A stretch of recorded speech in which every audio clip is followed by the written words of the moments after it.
everyone, my name's Rachel, and sometimes I find videos on YouTube that make me sad. This is one of those videos. The question comes up, should a young woman work or stay at home till she is married?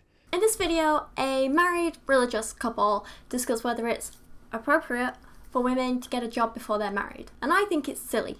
Normally, I try and approach response videos like this with, a really respectful tone, and I try and be as nice as possible to people. But then sometimes I see people like this who are just being disrespectful to so many people, and I just kind of wonder, is it worth being nice to them? Okay, I'm not going to be outright mean to them, but I'm not going to go out of my way to say they seem like lovely people.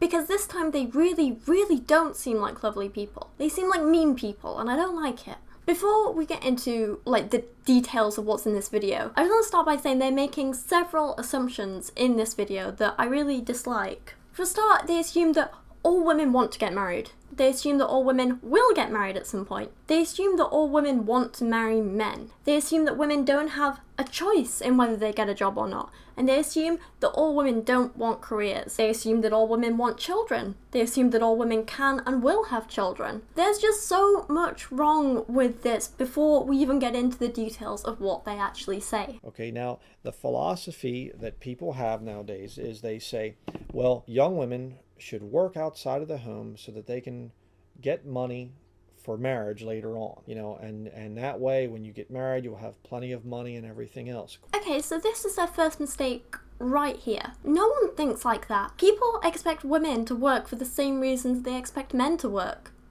To be able to survive, to be able to pay for shelter and food and, basic human needs. It's expected that all adults are independent and can look after themselves, right? Part of looking after yourself is being able to financially support yourself. You financially support yourself by working and getting a job. It's simple. Not everything a woman does is with the goal of getting married. Of course, it almost never works that way because the young woman, to get to the job, she has to have a car, and she gets a junky car that her parents give her or whatever else, or they can't afford a car, or she has to buy one for however much money, and the thing breaks down, so she wants a better car, and then there's the peer pressure thing, and then you got to have a cell phone because your car broke down, so you have the cell phone, and else your job also requires you to have a cell phone because they have to keep in touch with you for your safety. Sure. And and then you got to have clothing because you're working. I mean, why not spend a little money? Really?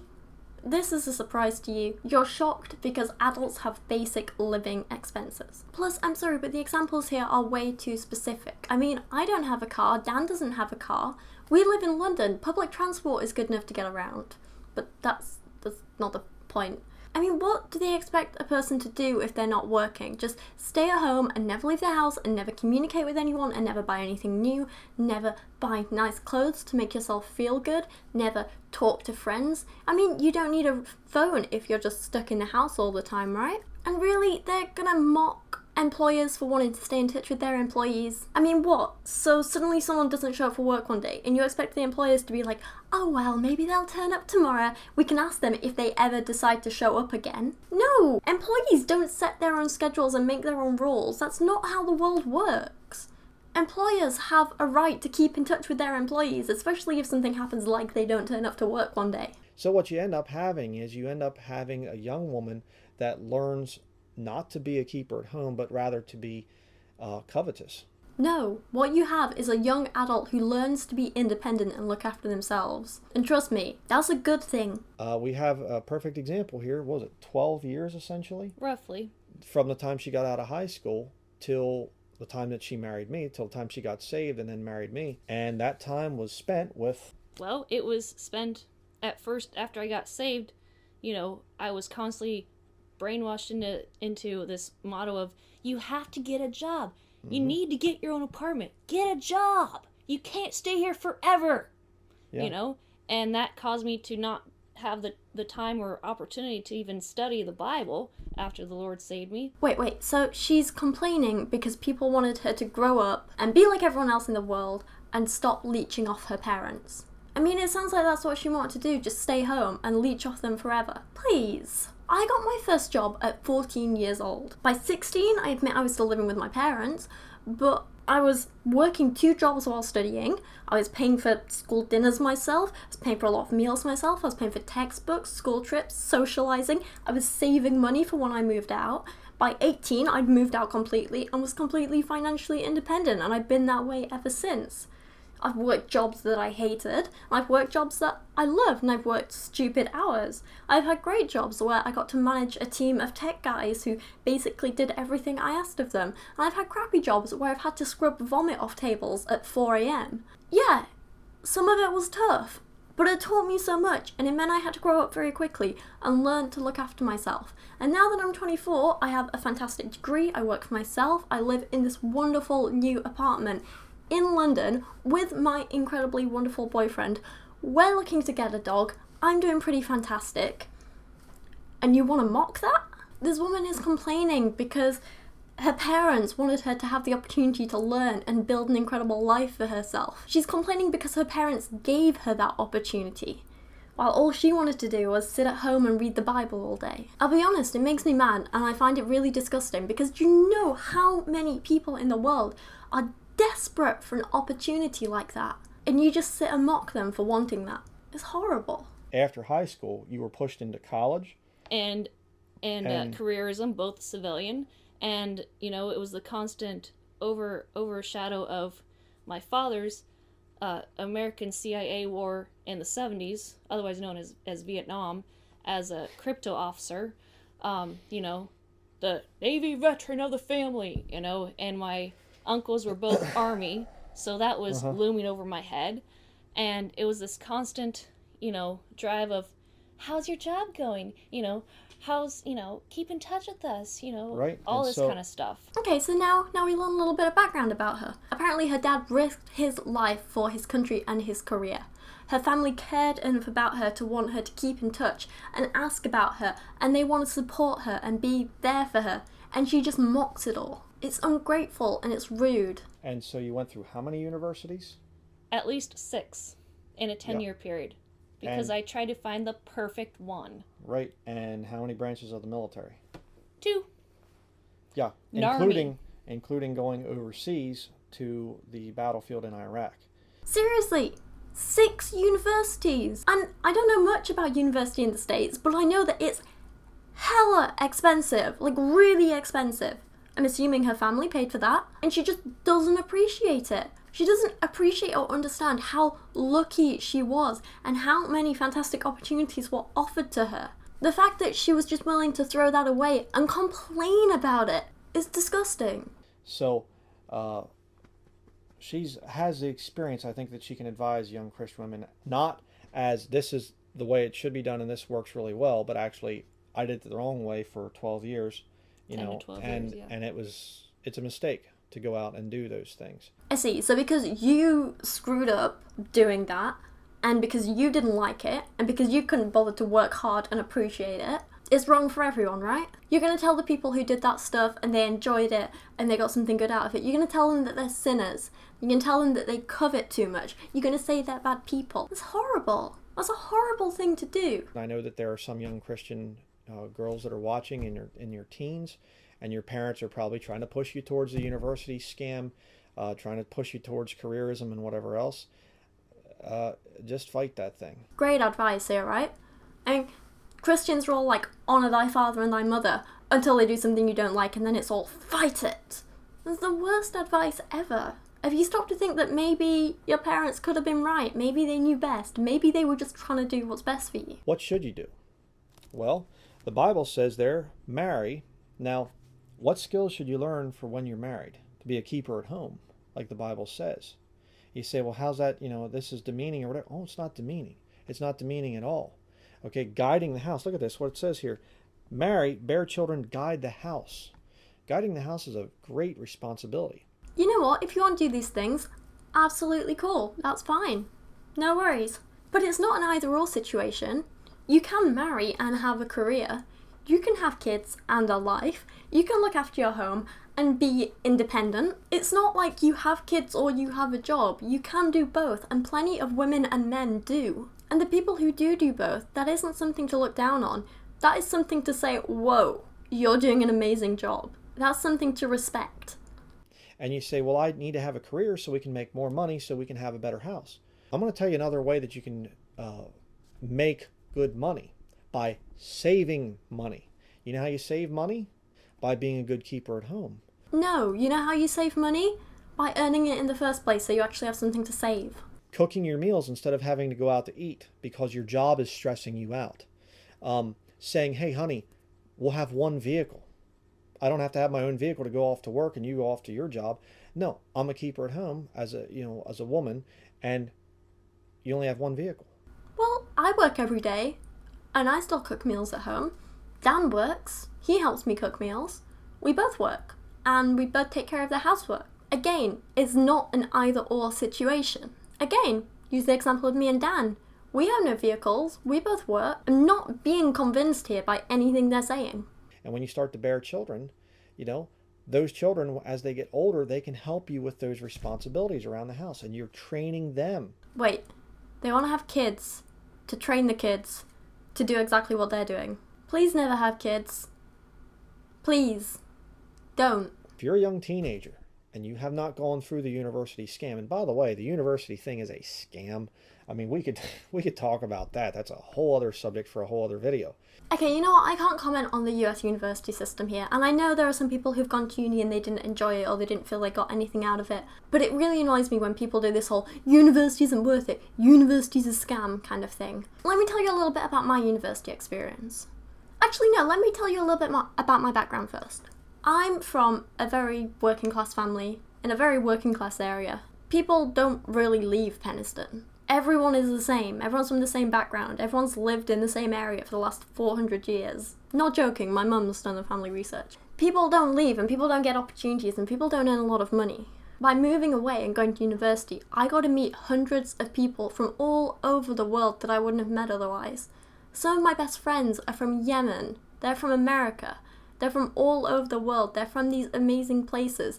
And I would have never met them if I stayed in Penistone, in this tiny, tiny South Yorkshire town that no one ever goes to. Going to university taught me to be completely independent and to look after myself, to figure out my finances for myself, to manage my time well, to just be a decent human being. It let me try new things. As part of the Photography Society, the Craft Society, the Student Cinema, I helped out with One World Week and other events. I organised and ran huge events for hundreds of people. I got to help out with events raising money for charity.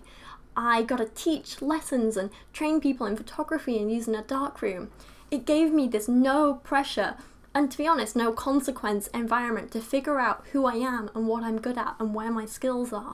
I learned about critical thinking, I learned to do my own research, I learned about how not all sources are entirely reliable even if they look like they are. It opened up the opportunity for me to apply to jobs that I would never have been able to apply to without a degree. And it gave me the confidence to say, screw it, I don't want to be like everyone else. I want to be my own boss. I want to figure out my own life, my own career. I want to work for myself. And I met Dan.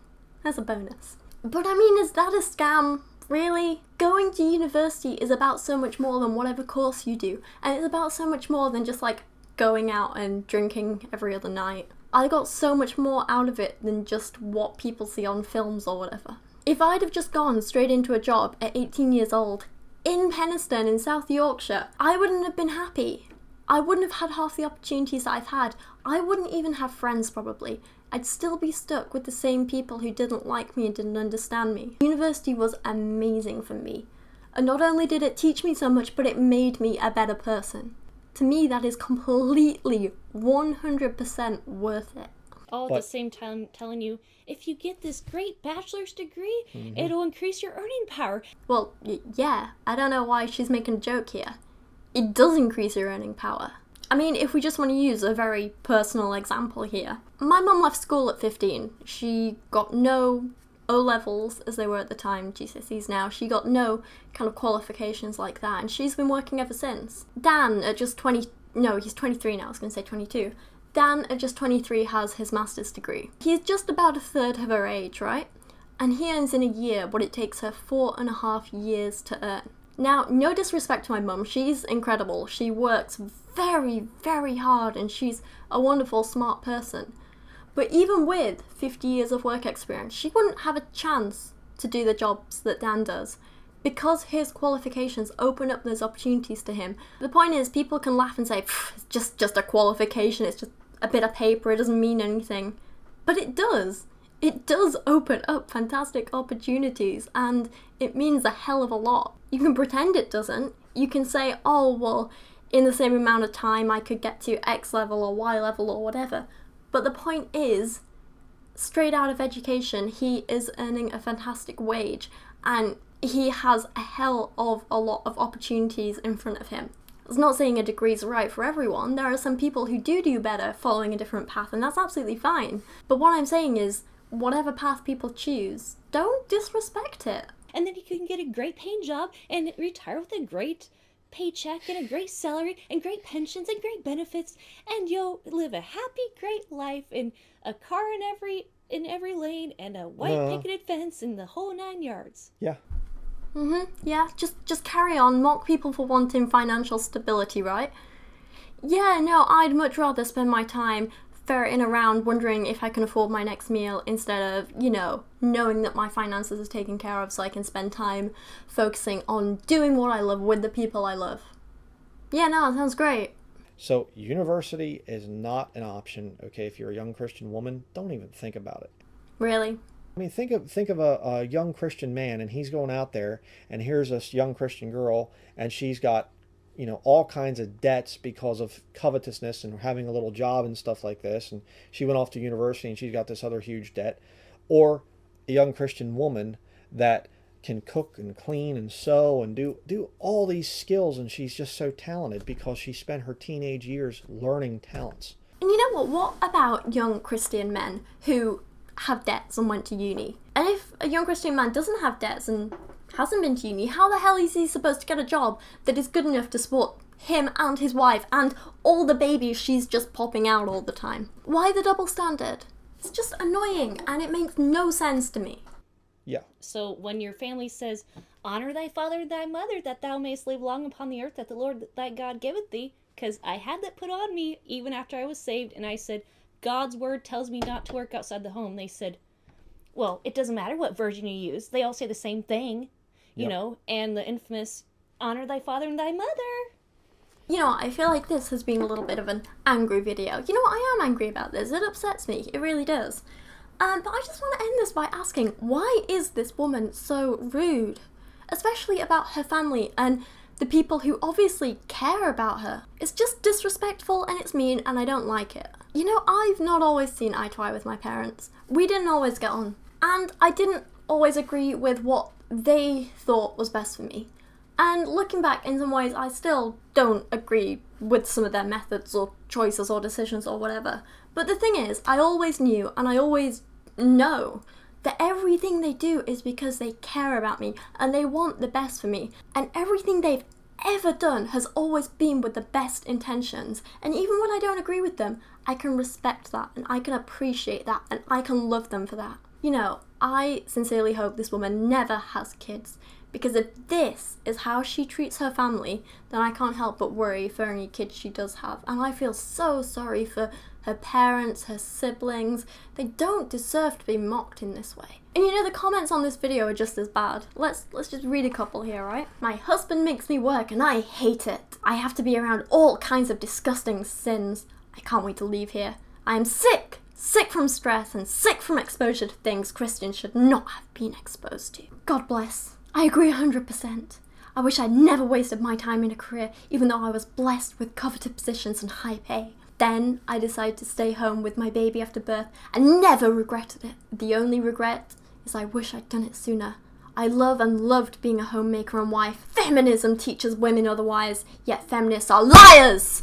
I totally agree with you. I believe God made women to stay home. The world has condemned me because I was not a career woman. I later then started to believe that if I did not have a job, I was hopeless. I became suicidal when I didn't have good luck with jobs. I started to resent being married and the husband that God put there to take care of me. I think sometimes women want to start thinking that we have to do everything a man does. We cannot play the role of a woman and a man. God made women to stay home. Hello! I liked your message here. It gave me some hope that I am not doing wrong by staying in my parents' house. I am a 34-year-old unmarried woman. I have struggled with pleasure and feelings of guilt for not being independent yet. So you should. I studied music and got a degree and came back home after college. I work teaching pianos as I have student loans to take care of. At least my debt isn't as much as some students have, but it is enough. I pray for God's help and provision in this. I do hope and pray that we will be taken care of soon and that I find a good Christian man for a husband. Better hurry up, that baby clock is ticking. The independence thing has been a struggle as my dad makes me feel guilty for not contributing to the family income. You're a 34-year-old woman, so he should. It is a burden that I as a woman should not have to bear. Why? What makes you so special? Sometimes I want so bad to be able to leave the home and be independent. My dad makes me feel like I am nothing but a burden, and it hurts sometimes. You're leeching money off them, you are a burden. Every day I have to choose to forgive. Thanks for showing me biblical support for my situation. In my mind, it seemed reasonable for a girl to stay home until marriage. I am a woman, not a man. Women were meant to be protected and cherished, and men are to be the strong providers. Women's femininity glows the most when they are cherished and protected by a good man, unlike what feminists think is most liberating to women. Thanks for giving me hope and liberating me from a burden I shouldn't have to bear. Seriously, this video is just teaching all the wrong values, and it really does annoy me and upset me. And I know I haven't been as respectful and nice and kind in this video as I normally am, but you're literally teaching women to just leech off other people, and that's horrible. That's not how adults function. I don't care if you're a woman or a man. But you know, this is just the first video of this channel that I found, but it turns out they have lots and lots of videos. Maybe I'll do more videos on them in the future, because they have some pretty wonderful video titles that I can't wait to check out. For example, should sodomites be put to death under the New Testament? Jesus was not a black man. No! It is not your body. Witchcraft. Defined, explained, and exposed! And the classic, good cinnamon versus bad cinnamon. So there we go. Let me know your thoughts on this in the comments. I'm sorry I've not been as nice as usual, but if you have made it through this far, I really do appreciate it. Thank you so much for watching, and I'll see you again soon.